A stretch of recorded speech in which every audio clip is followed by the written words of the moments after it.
Okay, so we're going to make a video showing you how to shim open a lock cylinder.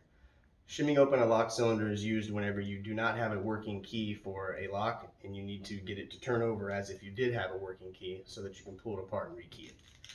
So right here is a little lock cylinder. I've already taken off the tailpiece.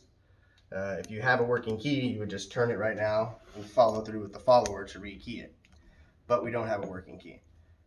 So what I have to do is take a blank. This is a Schlage keyway, so this is a SC1 key blank.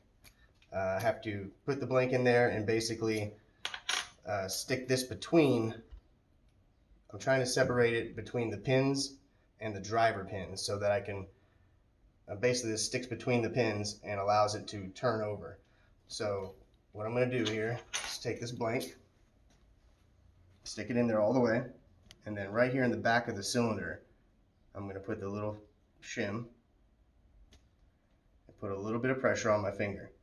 And what I'm trying to do is stick this between the pins so that the cylinder will turn over. So I bring the key blank in and out as I keep a little bit of pressure on the shim. If I push too hard, it'll bend the shim. I might have to replace it. So I'm going in and out here until I can apply a little pressure on the back until I can get this piece of metal to slip between the pins. So here it goes. I've got already, I think, 2 or so of them done.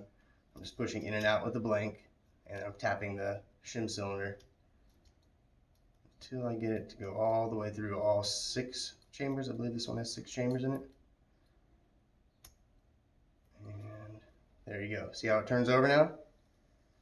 I basically shimmed open that cylinder. So I take the shim out, and now I can slide the plug out, and it still has all the pins inside. So if you were using this to, say someone said, I wanted you to rekey this lock, but I don't want you to rekey it, I want you to make the original key work it.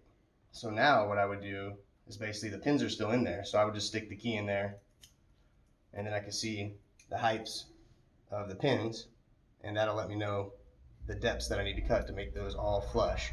And that's how I can keep the same key as before working it. So I'd use the HPC machine to cut an original until I got all these to line up flush. So when the shim is going in there, just to recap, the shim is basically coming like this along the cylinder between the spring and the driver pin that pushes down the bottom pin. So I'm going between the driver pin and the bottom pin with this thin piece of metal, which holds all the pins above it so that the cylinder can turn. And that's what a shim does.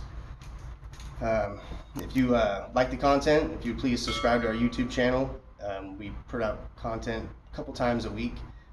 We're looking for more subscribers too, so we appreciate you supporting our channel, and stay tuned for more interesting videos.